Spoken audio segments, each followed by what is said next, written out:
One. Good evening, all you lovely people. Welcome to the official topic talk. Please like, share, and subscribe, and hit the notification button. So every time I produce a video or go live, you'll get a notification, and I'll get a view. Just thought I'd do a local news roundup, and I've just come across this article. Behind bars, jailed leader of grooming ring that preyed on 100 girls loses his bid for parole. Now that's good. That's good to hear, because he's got so many victims of his out there still, and the traumas that their life is going through because of the sexual abuse that they received when they were very young children. And I'm glad that society's having a well-earned rest from him. The jailed leader of a grooming ring that preyed on 100 girls has lost his bid for parole. Eddie Ali headed a sex gang that forced its victims into prostitution, with some as young as 13. Ahdel Ali headed a sex gang that forced its victims into prostitution, with some as young as 13, has lost his bid for parole. The victims as young as 13 were given food, booze, and money. The trafficking operation with brother Mubrak and 5 other men took place from 2006 to 2009 in Telford, Shropshire. Married Ali, now 38, was jailed for 26 years in 2012. He was freed on licence in 2020 after serving 8 years, but was recalled last year for breaching his conditions. He gave evidence to a hearing in July and a decision made last month. The parole board said decisions are focused on risk to the public and whether that is manageable in the community.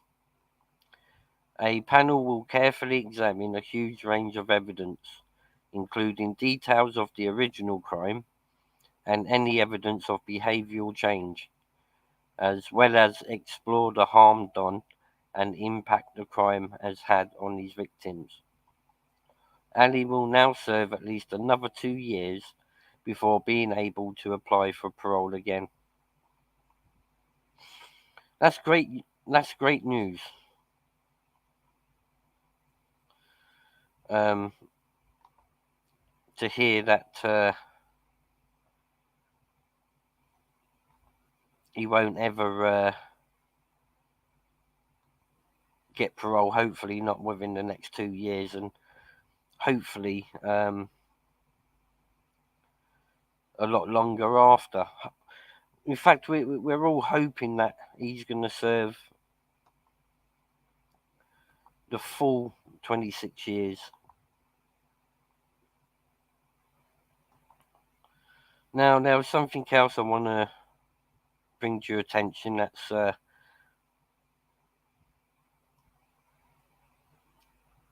been in the news that I've just realised. It's in the Sun newspaper.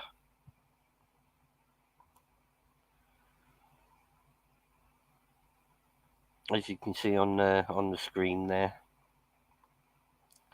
Family slain, horror, as girl 18 and her 8-year-old twin brother and sister killed at house in violent incident as man is arrested. It's the first that I've heard of this news today. Let's see if this little video here will play.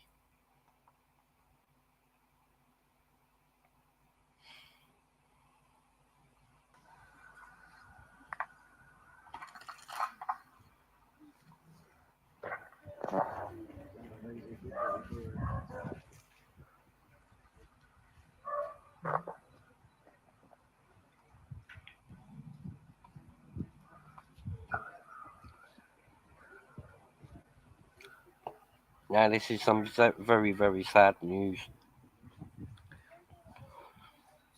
As you can see, the area's all been taped off for forensics.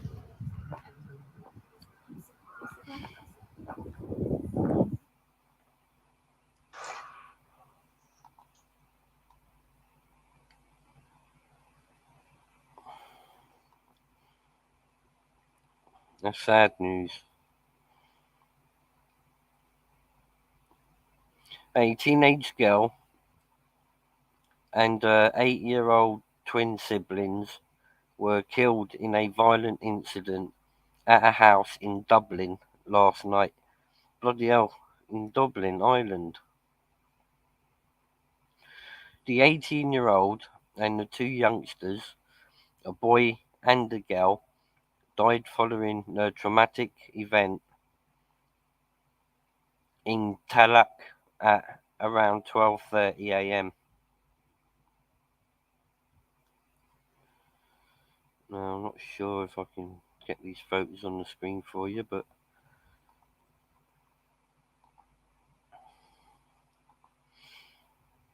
as you can see, the windows seem to be broke there, and flowers have been left at the scene. And this is terrible news. I mean, it's not often that you hear of these sort of incidents, especially in Dublin, Ireland.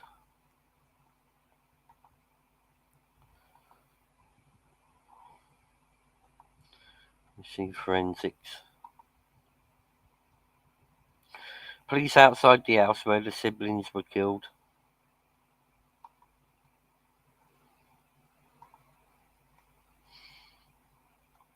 Forensics on the scene in Tallaght, Dublin.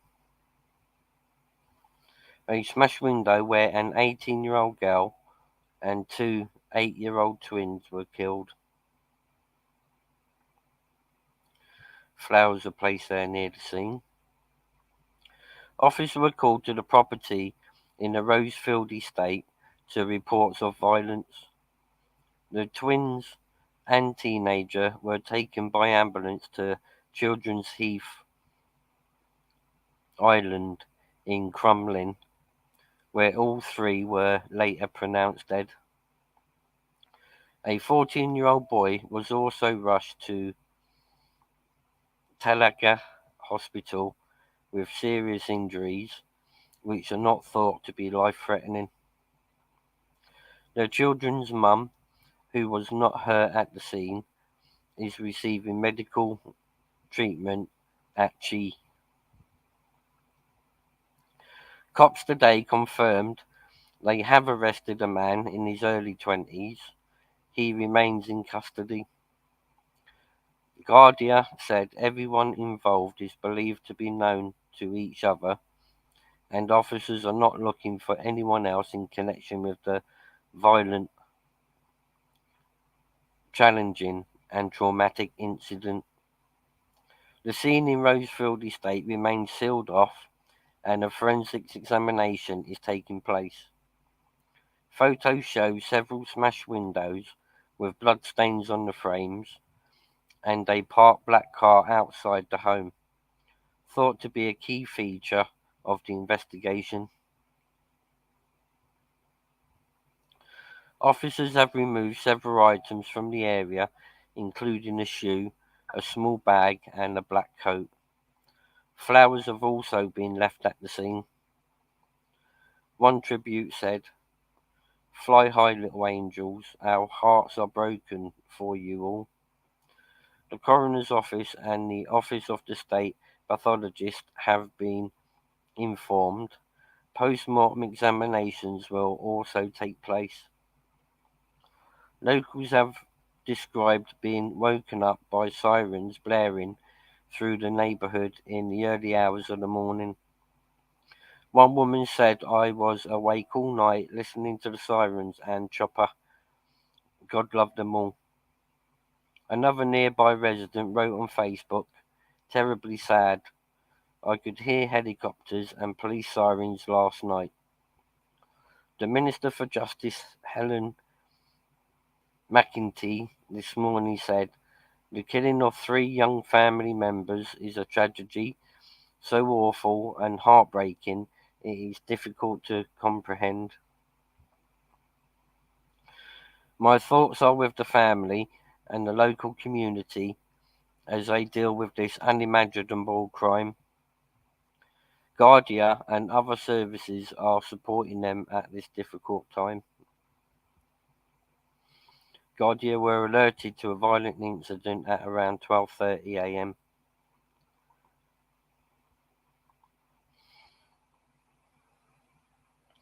The scene in Rosefield Estate remains sealed off. Cops and forensic teams examine the scene.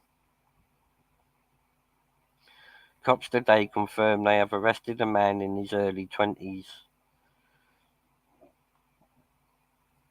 Members of the Guardia Technical Bureau taking pictures at the scene. Emergency services on the scene at the Rosefield Estate in Tolga, Dublin. That's sad news, people. And to think it's not just over here, it's seems to be in Ireland also. That's very sad to hear that another family is mourning. Now here's another subject that I found today, breaking news on the story of Olivia Suspect Man, 34, arrested on suspicion of murder of Olivia Pratt-Korbel, 9, after she was gunned down in her own home. I think this maybe could be the third person that's been arrested. I'm not sure, but I know soon after the death of Oliver came to light, I'm sure 2 people were arrested then. But this is some breaking news. Olivia Suspect Man, 34, arrested on suspicion of murder of Olivia Pratt-Korbel, 9, after she was gunned down in her own home.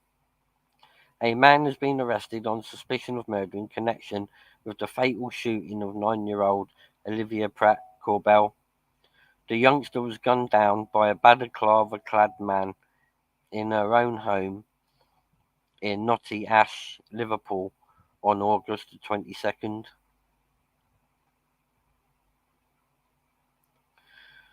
Flowers left at the scene in Kingsheath Avenue, Knotty Ash. Forensics officers examining the area following the fatal shooting. Cops today confirmed a 34-year-old man from Liverpool has been arrested on suspicion of murder and attempted murder. A second man, 41, from Knowsley, has been arrested on suspicion of assisting an offender. Both of them remain in custody. Detective Chief Inspector and Head of Investigations Mark Kameen at Merseyside Police said a number of people have been arrested in respect of this investigation.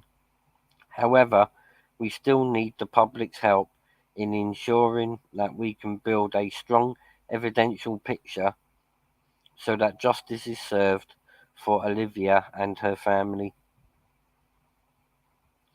I continue to urge anyone who has information that can help our investigation into Olivia's tragic murder to please come forward so we can bring those responsible to justice. With this, I appeal for those who may have information, no matter how small, that could continue to help our inquiries to contact us directly or anonymously, and we will do the rest. 2 men, 36 and 33, previously arrested on suspicion of murder and 2 counts of attempted murder, have been bailed. The 36-year-old has also been recalled to prison after breaching the terms of his license. Olivia was shot in her home in Kingsheath Avenue last month. Her mum, Cheryl, is believed to have opened the front door to see what the commotion was outside when the gunman forced his way inside in pursuit of convicted burglar Joseph Nee. The shooter then began peppering the home with bullets, hitting Cheryl first, then Oliver, who was standing behind her mum.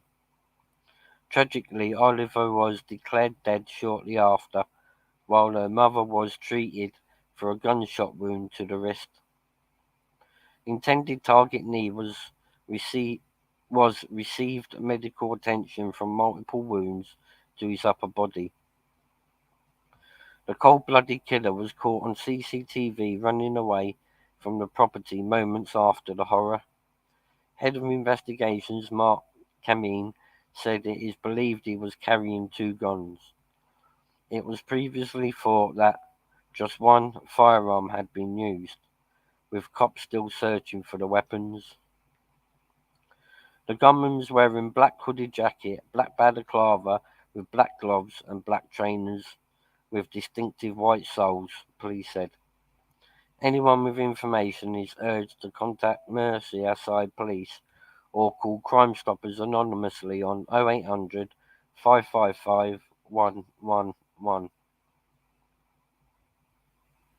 An aerial view of the forensics officers at the scene. The 9-year-old was shot dead on August 22nd. Now, this is very tragic, and I do hope and urge anybody in the Liverpool area who knows who the gunman is please give them up. It's not about grassing. This is a 9-year-old child that we're talking about, and criminals must know who it is and why it's happened. So I'm urging anybody within the Liverpool area, no matter how big or small the information is, please get in touch with the local police force. I mean, this is a crime. If it was your child, just think, what would you want the public to do? I'm sure if it was your own child, you'd want the public to come forward. Just thought I'd cover just some of that breaking news that I've read in the Sun newspaper and my local area. Hope you enjoyed the broadcast, people, and until the next one, you all take care.